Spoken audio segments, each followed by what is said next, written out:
Magandang araw, ko po si JM De Jesus para sa Pasada Balita ngayong alas 2. Aabot sa 1,000 pamilya na apektado ng baha sa 2 barangay sa siyudad ng San Fernando ang tumanggap ng tulong mula sa Department of Social Welfare and Development o DSWD. Ang relief goods na ipamahagi sa Barangay Del Pilar at San Pedro Cotud sa koordinasyon ng Nanay Party List at dating board member Maylene Pineda Cayabyab.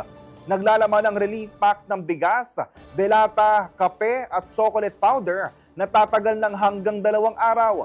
Kasama sa isinagawang distribusyon na isinagawa ng Pampanga Social Welfare and Development Office, sina Barangay Chairman Jerry Canlason ng Del Pilar, Chairman Filipina de la Cruz ng San Pedro Cotud, Provincial Liga ng mga Barangay President Benji Angeles at City Liga President Elmer Manguera. Ayon kay de la Cruz, hindi binaha sa mga daan pero umabot hanggang bewang ang flooding sa mga sityo sa ngayon. Nasa 28 pamilya ng barangay ang nasa evacuation center sa Barangay Lara.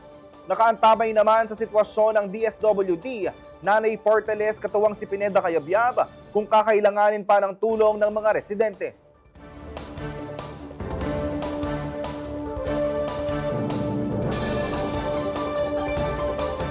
Abangan ang iba pang mga ulat at updates sa Pasada Balita mamayang alas 4 ng hapon. Ako po si JM De Jesus. Magandang araw.